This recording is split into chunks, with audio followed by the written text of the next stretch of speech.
자, 오늘 본문의 말씀은 다니엘 12장, 다니엘서의 마지막 결론에 해당하는 그런 말씀인데 3절에서 그랬죠. 지혜 있는 자는 궁창의 빛같이 빛날 것이요, 이렇게 되어 있는데 이 말씀을 의지해서 마지막 때 지혜 있는 자가 되라 라는 말씀의 제목으로 주일 오전 예배 시간을 내도록 하겠습니다. 자, 제목이 중요해요. 제목을 한번 따라서 해보세요. 마지막 때에 지혜 있는 자가 되라. 지혜 있는 자가 되라. 마지막 때 뭐가 있는 자가 되라고요? 지혜 있는 자가 지혜 되라. 있는 자가 되라. 세상이 돌아가는 이치로 봤을 때에 우리 주님께서 오실 날이 멀지 않았지 않은가, 그런 생각이 들어요. 계속해서 제가 지혜에 대해서 지난주에도 그랬고 그전에도 그랬고 지혜인에 대해서 계속 얘기하고 있는데, 세상의 이 모든 이치로 봤을 때 주의 재림이 가깝다는 사실을 깨닫고 우리가 지혜 있는 자가 되어야 되겠어요. 그래서 지혜는 하나님의 지혜, 무엇이 선이고 무엇이 악인지를 바로 분별하는 그런 영적인 지혜를 얘기를 하는 거예요. 그래서 오늘 본문의 말씀에 다니엘도 세상의 마지막 때를 잘 분별하고 특별히 많은 사람들을 옳은 대로 돌아오게 하는 지혜로운 자가 되라 라고 당부하고 있습니다. 이 일을 이루기 위해서 성도들, 저와 여러분들은 하나님의 정하신 그 환난의 딸을 잘 참고 인내하고 연단을 받음하기 위해서 연단을 잘 받아서 마지막을 잘 준비하고 기다리는 지혜로운 자가 되라 라고 이렇게 마지막으로 다니엘이 권면하고 있는 아주 귀한 본문의 말씀이죠. 마지막 때 지혜로운 자가 되기 위해서 첫 번째 1절과 4절에서 이 많은 사람들을 옳은 대로 데려오라 라고 이제 첫 번째로 권면을 하고 있어요. 왜? 마지막 때 우리 주님이 오실 날이 멀지 않았으니까 많은 사람들을 주님께로 데려오는 것이 중요한 일이 될 거 아니에요. 그래서 그 얘기를 하고 있습니다. 1절부터 4절을 같이 보시게 되면 그 말씀을 하고 있는데, 먼저 한번 1절 한번 보시겠습니까? 그때 내 민족을 호위하는 대군 미가엘이 일어날 것이요, 또 환란이 있으리니 이는 개국 이래로 그때까지 없던 환란일 것이며, 그때 내 백성 중 무릇 책에 기록된 모든 자가 구원을 얻을 것이라. 예, 많은 사람들을 옳은 대로 돌아오게 할 그때가 되면 전무후무한 환란이 있을 것이다. 먼저 1절에서 그 얘기를 하고 있어요. 그때에 라는 말로 시작을 하고 있는데, 이건 궁극적으로 누가 다시 오시는 그날을 염두에 두는 거냐면 예수님이 다시 오시는 그날을 얘기를 하는 거예요. 그 마지막 때에 누가 나타나게 되는 거냐면 내 민족을 호기 위해서 대군 누가 나타난다고요? 미가엘. 미가엘은 천사장입니다. 대천사장이죠. 미가엘이 일어나가지고 하나님의 백성들을 보호해 줄 것을 약속한 그런 말씀이에요. 그러니까 우리가 마지막 때가 돼서, 지금이 이제 엄밀한 의미에서 얘기한다라고 하면 마지막 때에 가깝죠.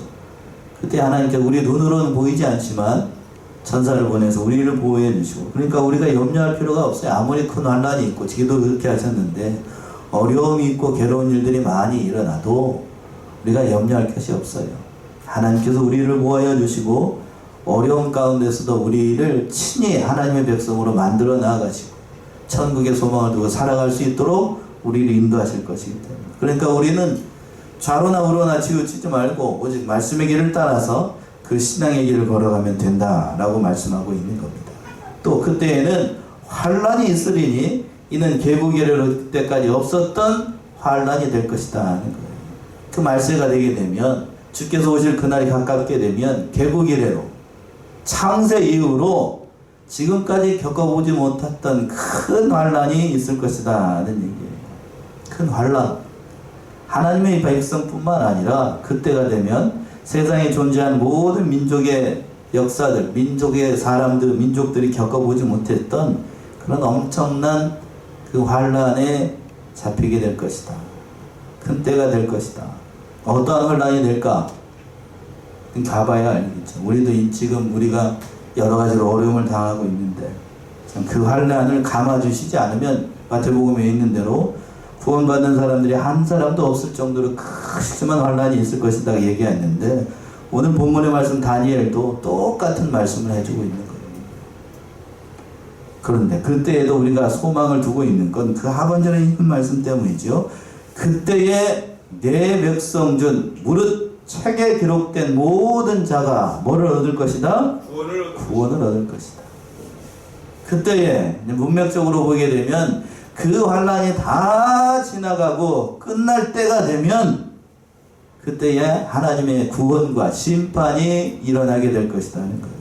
예수를 믿는 자들에게는 하나님의 구원이 임하게 될 것이고 믿지 않는 자들에게는 뭐가 있고요? 심판이 있게 되는 거예요.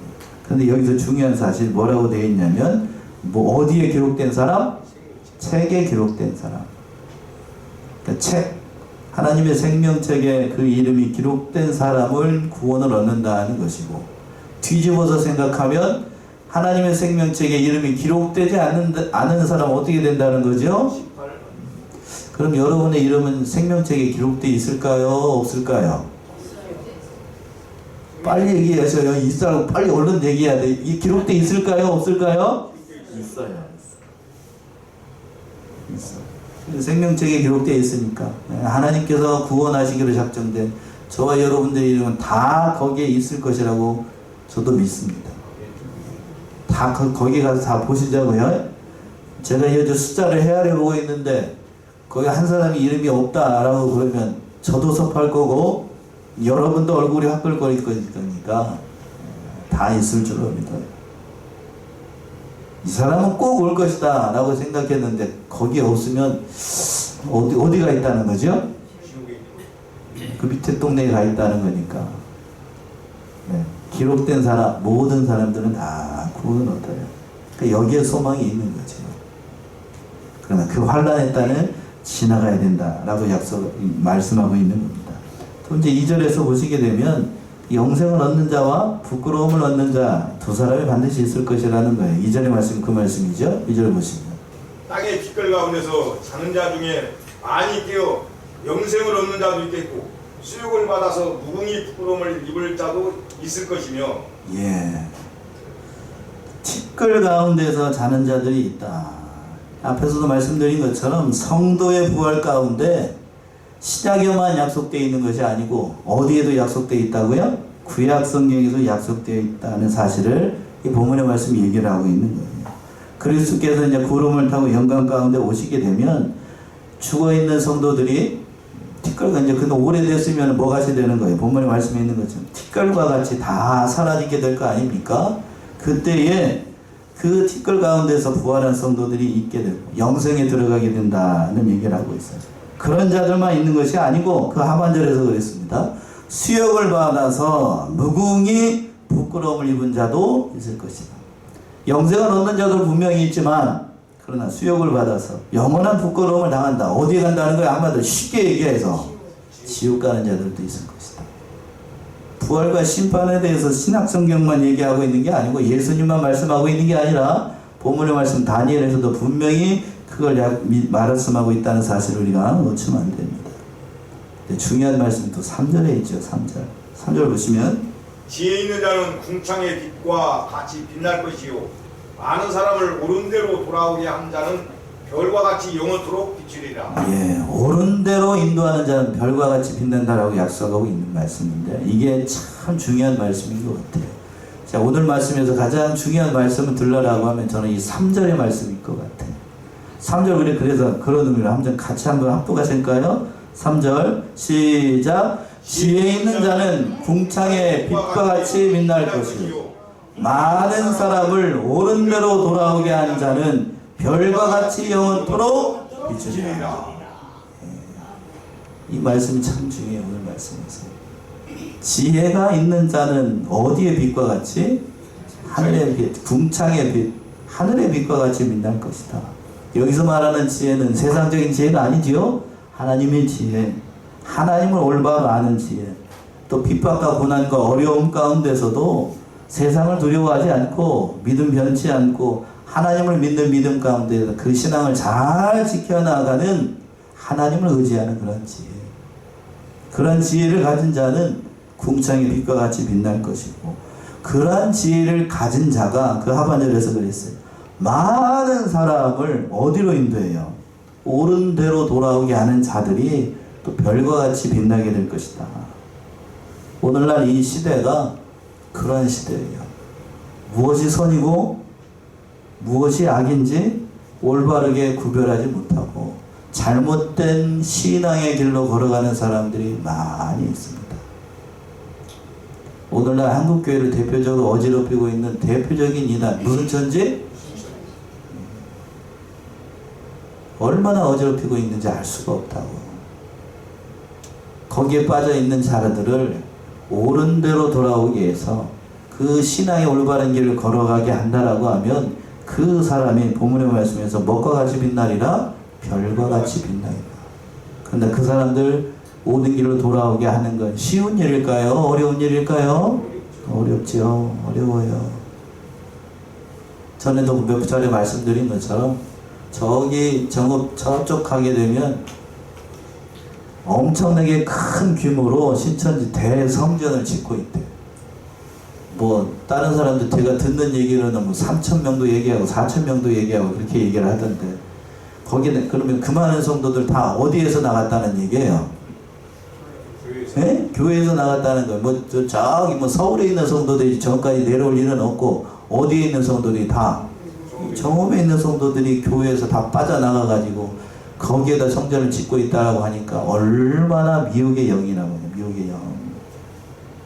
그런 사람들을 누구에게로 돌아오게끔 하냐면 옳은 대로 돌아오게 하는 일, 그 일을 우리에게 맡기신 거예요. 물론 그러려고 하면 쉽지 않은 게 사실이에요. 그러나 본문의 말씀에서 하나님께서 다리엔을 통해서 우리에게 주는 것은 그 사람들을 어디로 돌아오게 하라. 옳은 대로 진리의 길로 그렇게 하는 자들의 하나님께서 별과 같이 빛나게 될 것을 약속한 그 말씀입니다. 작금에 돌아가는 모든 사정으로 봤을 때에 그 날이 멀지 않았어요. 주의 재림이 가깝습니다. 그래서 4절에서 이렇게 말씀을 하시죠. 4절 보시면 다니엘아 마지막 때까지 이 말을 간수하고 이 글을 봉함하라. 많은 사람이 빨리 왕래하며 지식이 더하리라. 예, 다니엘아. 그러니까 다니엘에게 하나님께서 말씀을 주신 겁니다. 마지막 때까지 이 말을 어떻게 하고 간수하고 이 글을 봉함하라. 개정판 한번 어느 분 한번 읽어보세요. 개정판.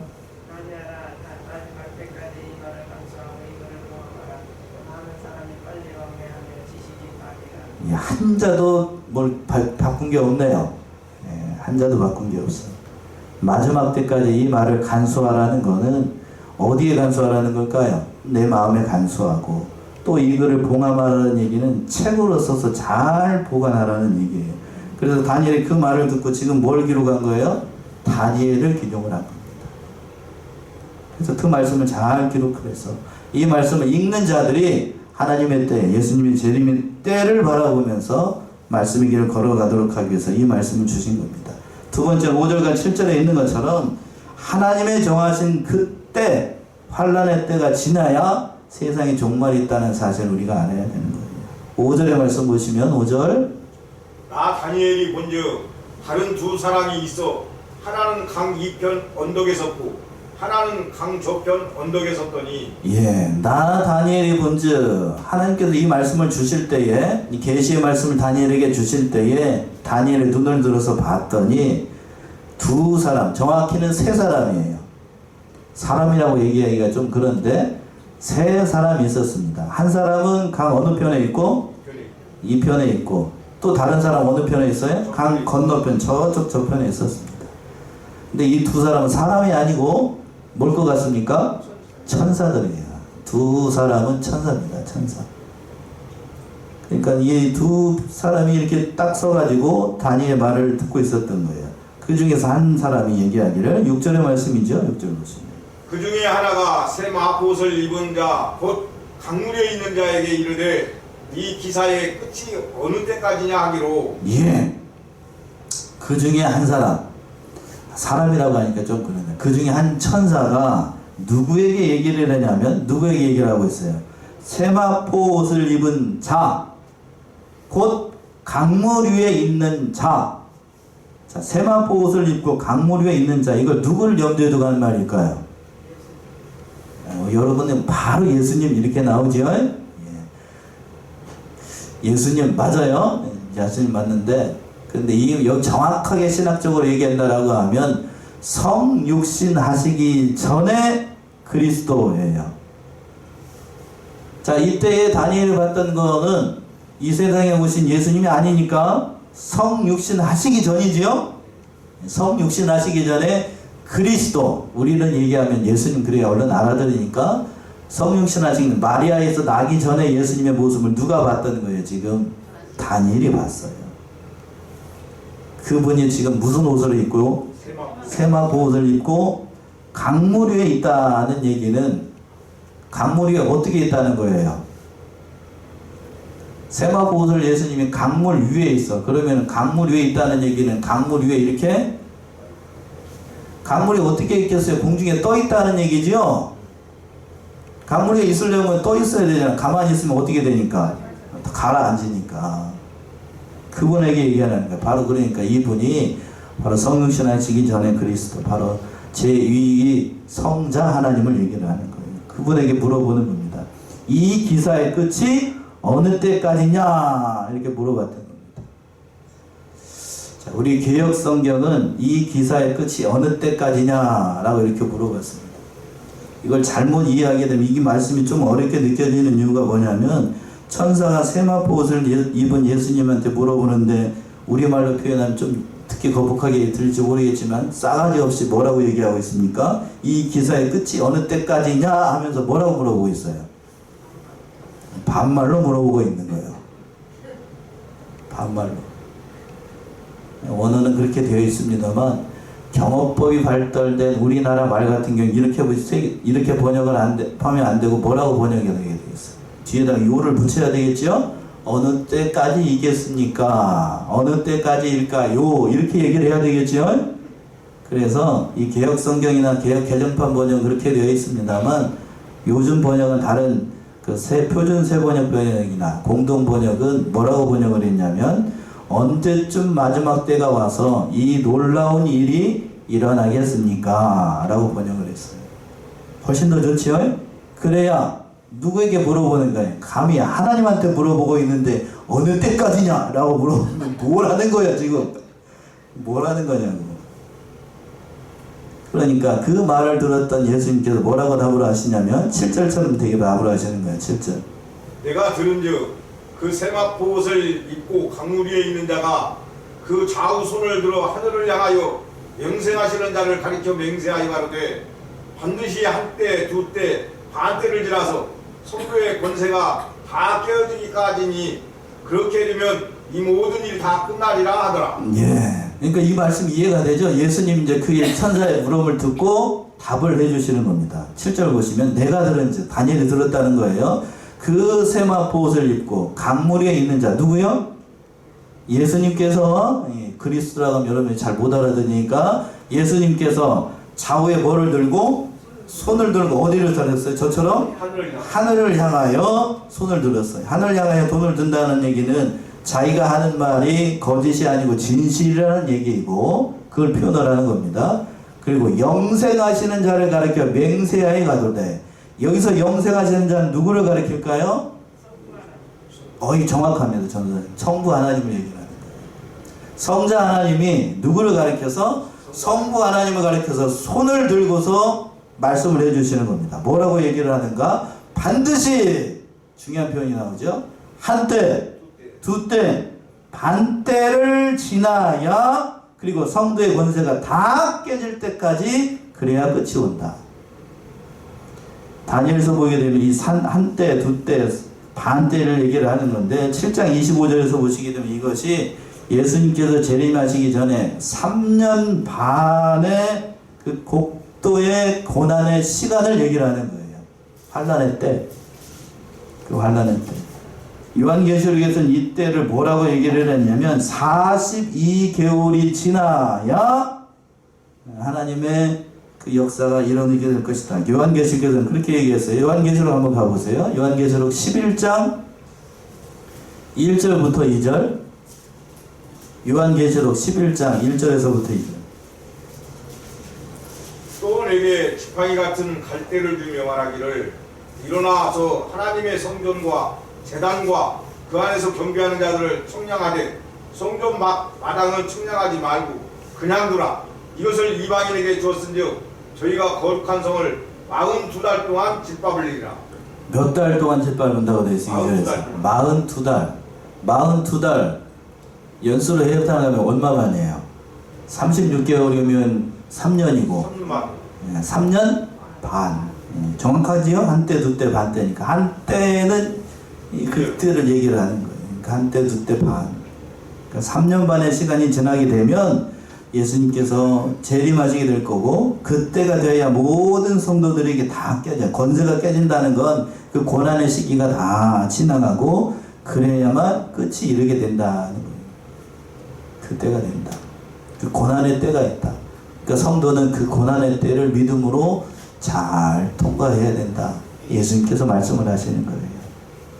그리고 마지막으로 얘기를 하라기를 그 날을 소망하면서 성도 연단을 받고 그 날을 믿음으로 잘 기다려야 된다라고 8절부터 13절까지 말씀하고 있습니다.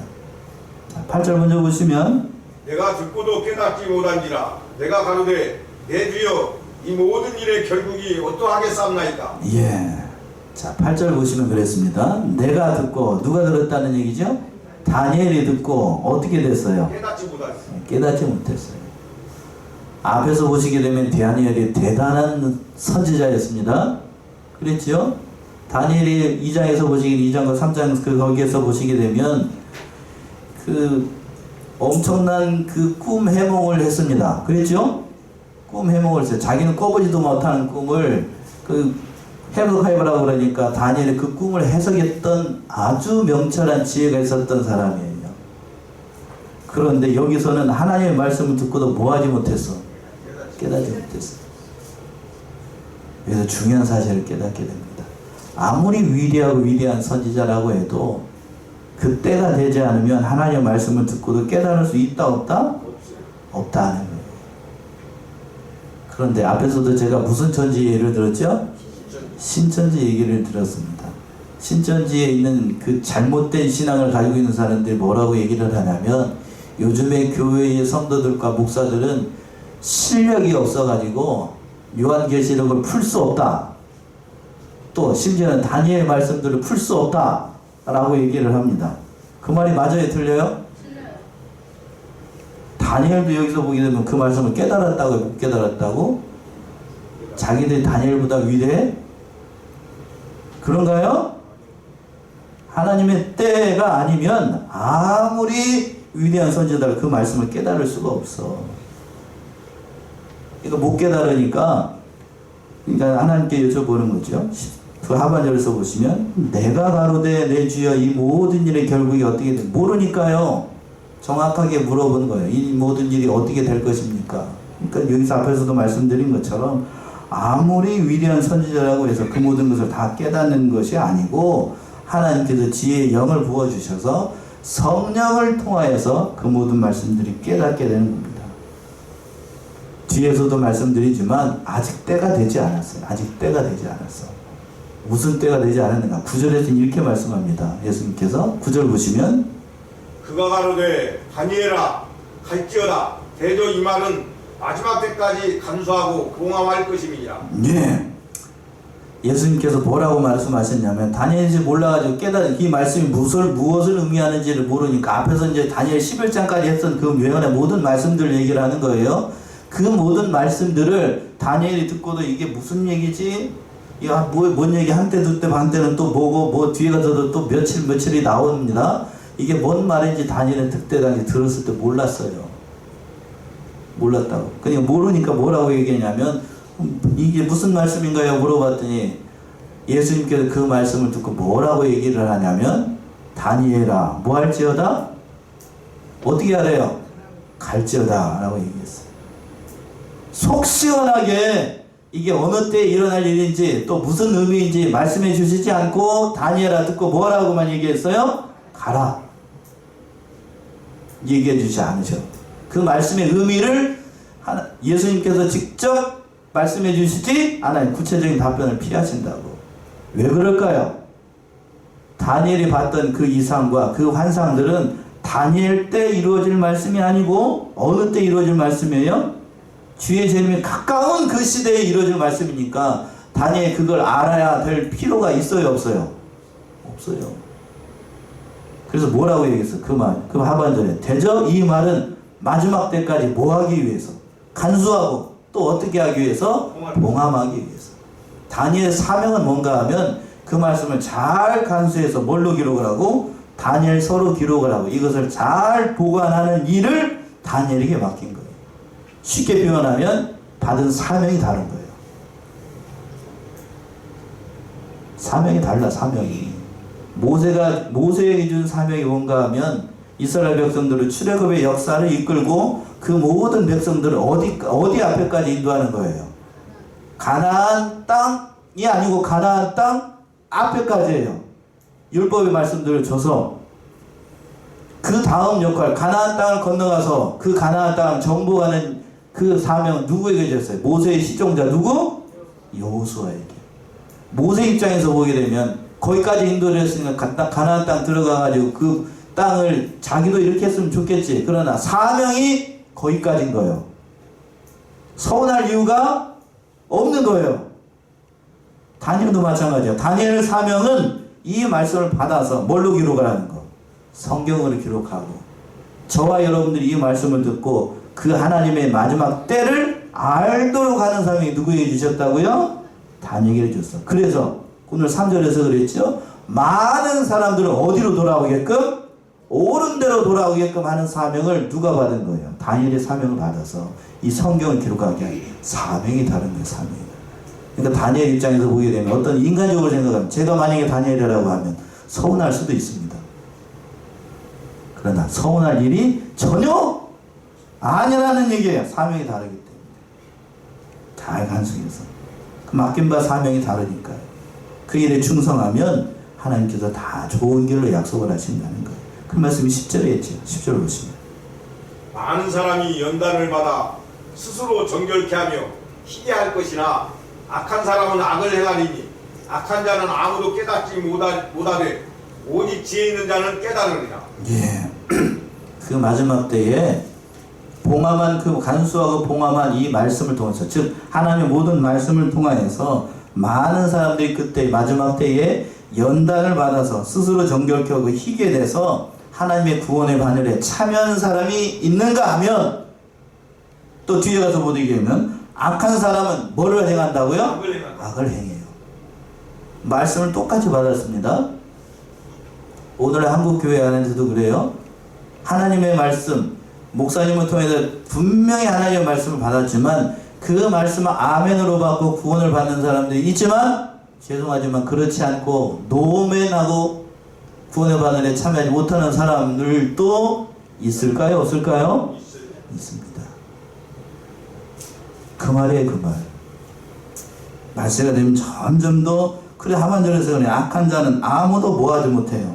깨닫지 못하고 오직 지혜 있는 자만 깨달아요. 그러니까 악이 관영하게 되면 주님의 재림이 가까운 그 시대가 되면 악한 사람들은 더 어떻게 되고 악해지고 선한 사람들은 더 선해지게 되는 거예요. 요한계시록 22장 한번 가보세요. 계시록 22장 11절 12절 요한계시록 22장 11절 12절 불의를 하는 자는 그대로 불의를 하고 더러운 자는 그대로 더럽고 의로운 자는 그대로 의를 행하고 거룩한 자는 그대로 거룩되게 하랴. 보라 내가 속히 오리니 내가 줄 상이 내게 있어 각 사람에게 그의 일한 대로 갚아주리라. 마지막으로 우리 주님께서 계시록 22장에서 그 모든 말씀들을 주시면서 이렇게 말씀한 거예요. 불의한 자는 그대로 뭐하고? 불의하고 더러운 자는 그대로 어떻게 되고? 더럽게 되고 의로운 자는 그대로 뭐를 행하고? 의를 행하고 거룩한 자가 돼요. 자 마지막 때가 돼서 이제 지금이 마지막 때잖아요. 마지막 때 가지고 주의 재림이 가까운 그 시대가 되면 불의한 자는 아무리 얘기를 해도 계속해서 무슨 일만 한다? 불의만 한다. 그런데 의로운 자는 그대로 의를 행해서 하나님의 구원의 바늘에 참여하게 돼요. 우리 코로나19 지나면서 한국교회가 많이 어려워졌대요. 왜 어렵게 하셨을까? 누구의 재림이 가까운 시대가 되니까 예수님의 재림의 시대가 가까우니까 알곡과 쭉정이를 걸러내는 그 시대가 됐어 지금. 교회 안에서, 한국 교회 안에서. 여기 앉아있는 분들은 다 그러니까 쭉정이가 아니고 누구 얘기를? 아멘이십니까?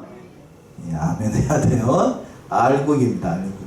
그때 그걸 얘기를 하는 거예요. 그걸 옳은 대로 돌아오게끔 하는 겁니다. 자, 11절과 마지막까지는 숫자들이 나오게 되는데 11절 12절 한번 보세요. 매일 드리는 제사를 폐하며 멸망케 할 미운 물건을 세울 때부터 1290일을 지낼 것이요 기다려서 1335일까지 이르는 그 사람은 복이 있으리라. 예. 제가 이 숫자들은 굳이 해석을 하지 않을 겁니다. 견해가 다르고 다 다르기 때문에 그 때를 얘기를 하고 있는 거예요. 하나님이 정하신 그 때까지 12절에서 그랬죠. 기다리라 라고 되어 있어요. 기다리라.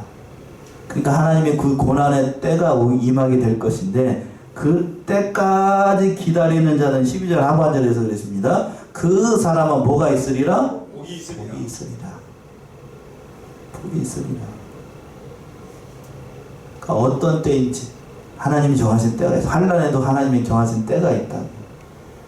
그 때까지 잘 기다리라. 또 마지막으로 다니엘에게도 13절처럼 또 부탁을 하고 있어요. 13절 보시면 너는 가서 마지막을 기다리라. 이는 네가 평안히 쉬다가 끝날에는 네 업을 누릴 것임이야. 예, 마지막으로 다니엘에도 부탁하고 있어요. 너는 가서 마지막을 또 어떻게 하라? 기다리라. 마지막을 기다리라. 그러니까 세상 끝날이 반드시 임하게 될 것이니 그때를 소망하면서 기다리라. 그러면서 한 가지 더 희망찬 말씀이 이는 네가 어떻게 쉬다가 평안히 쉬다가 끝날에는 뭘 받게 될 것이다? 네 업을 누릴 것입니다. 개역 개정판에도 업이라고 되어 있는 13절 개정판 한번 읽어보세요. 너는 가서 마지막을 기다리라. 이는 내가 평안히 쉬다가 끝날에는 내 몫을 누릴 것이니라. 내 몫을 누릴 것이다. 그러니까 이건 업이라고 번역을 해도 목이라고 번역을 해도 되고 좀 더 의역을 한다라고 하면 네 상급을 누리게 될 것이다는 거. 그러니까 기다리고 잘 기다리고 있으면 네가 어떻게 쉬다가 평안히 쉬다가 이건 두 가지 의미가 됐어요. 다니엘이 지금 쉬고 있나요? 아니면 뭐 하고 있나요? 쉬고 있어요. 어디에서 쉬고 있죠? 그러니까 영적인 의미는 천국에서 쉬고 있고 육신은 어디에서 쉬고 있어요? 지하에서 땅속에서 쉬고 있어. 평안히 쉬고 있다가 끝날에 끝날은 어느 날이에요? 예수님이 재림하시는 그날에 그 목 상급을 누리게 될 거죠. 그날을 소망하면서 믿음 변치 않고 나에게 맡겨진 사명을 잘 감당하라는 거예요. 오늘 말씀의 제목에서 그랬습니다. 마지막 때 뭐 있는 자가 되라? 지혜 있는 자가 되라. 즉 마지막 날을 잘 기다리고 많은 사람들을 어디로 인도하고 옳은 대로 인도해서 맡겨진 사명을 잘 감당하면 하나님의 때에 하나님의 백성으로 또 하나님의 복을 누리게 될 것을 약속한 아주 귀한 말씀입니다. 우리도 이러한 사명을 깨달아서 이러한 사실을 깨달아서 지혜 있는 자로 하루하루를 살아가는 저와 여러분들이 다 되시기 바랍니다. 기도하겠습니다.